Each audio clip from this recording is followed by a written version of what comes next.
안녕하세요. 아욱인의 사랑방입니다. 오늘은 삼국사기 깨기 8편입니다. 그동안엔 삼국사기 원전을 따라 신라의 시조인 박혁거세부터 11대 조분왕까지의 기록을 그대로 전했지만 8편부터는 방식을 달리할까 합니다. 지루함을 덜기 위해 시간대별 단순 나열을 피하고 사건 중심으로 전달하겠습니다. 오늘은 신라 13대 임금 미추왕부터 16대 흐레왕 시대까지의 일 가운데 괄목할 만한 사항 중심으로 전해 올립니다. 보시면서 구독과 좋아요, 알림 설정으로 응원해 주시면 큰 힘을 얻겠습니다.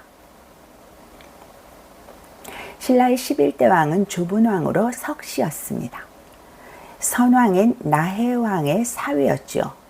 나해왕은 내해왕이라고도 합니다. 조분왕에게는 우로라는 아들이 있었는데 여러 전투에서 공을 세웠고 백성을 위하는 마음도 각별했던 듯합니다. 그러나 조분왕의 뒤는 아들이 아닌 동복아우 첨해가 이어받습니다. 굳이 동복아우라고 기록한 걸 보면 당시에도 후궁들이 있었던 모양입니다. 첨해왕은 재위 15년 만에 병사합니다. 그리고 13대 임금으로는 석씨가 아닌 김씨가 오릅니다. 13대 미추왕이 바로 신라의 김씨 시대를 여는 첫 임금인 것이죠.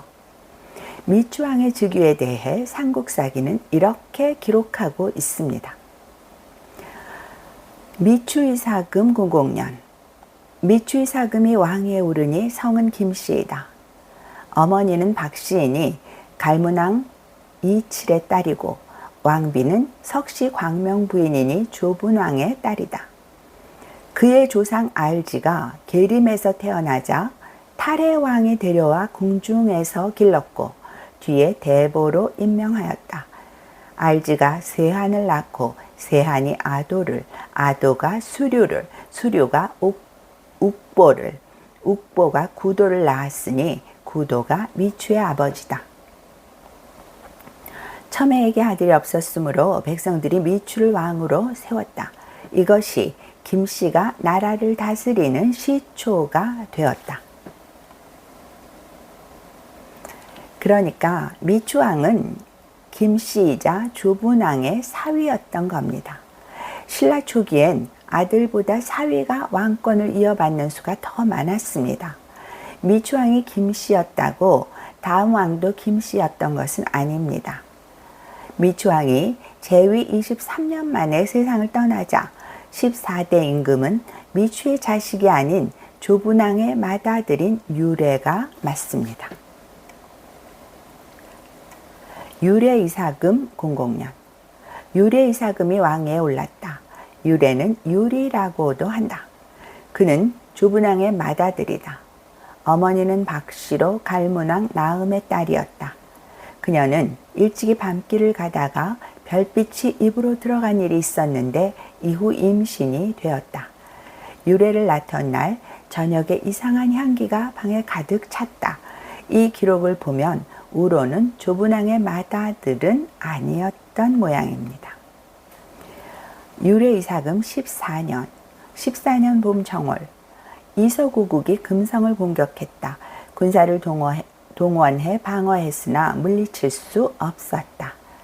그때 갑자기 수를 헤아릴 수 없는 이상한 병사들이 나타났다.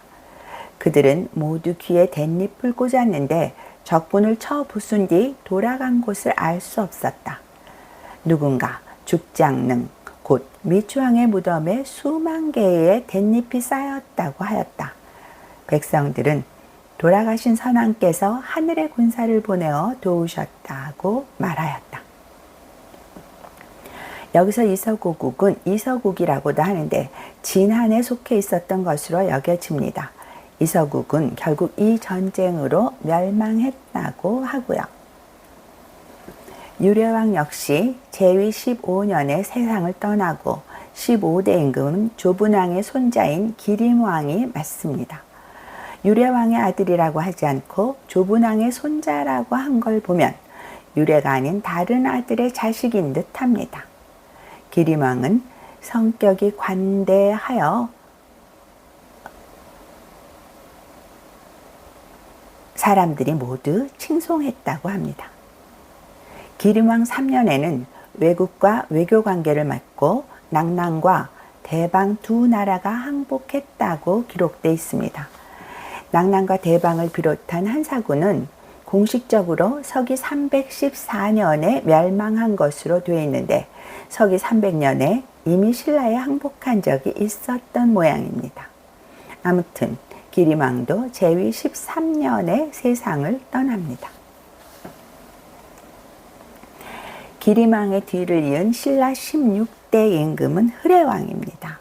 흐레왕은 나해왕의 손자로 앞에 말씀드린 적 있는 우로의 아들입니다. 우로는 왕이 못 되었으나 아들은 왕이 된 것이죠. 기록은 이렇습니다. 흐레이사금 공공년. 흐레이사금이 왕위에 오르니 그는 나해왕의 손자다. 아버지는 우로 각간이요 어머니는 명원 부인이니 조분왕의 딸이다.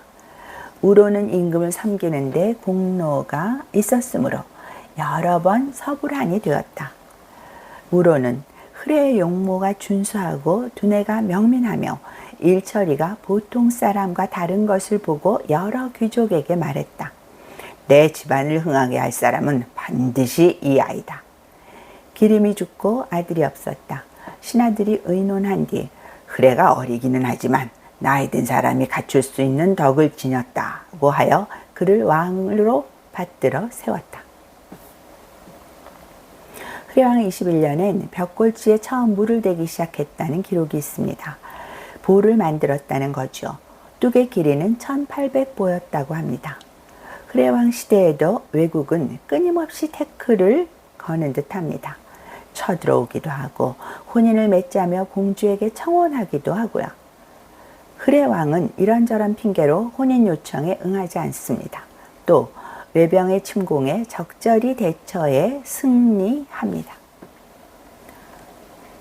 흐레이사금 37년. 외병이 갑자기 풍도에 와서 민가를 약탈하고 금성을 포위 공격하였다. 왕은 군사를 보내 전투를 벌이려 하였다. 이벌찬 강세가 말했다. 적병이 멀리서 왔으니 그 예봉을 당할 수 없습니다. 공격 시간을 늦춰 그들이 지치기를 기다리는 것이 나을 듯합니다. 왕이 옳다고 생각하여 성문을 닫고 나가지 않았다. 적들은 식량이 떨어지자 퇴각하려 하였다.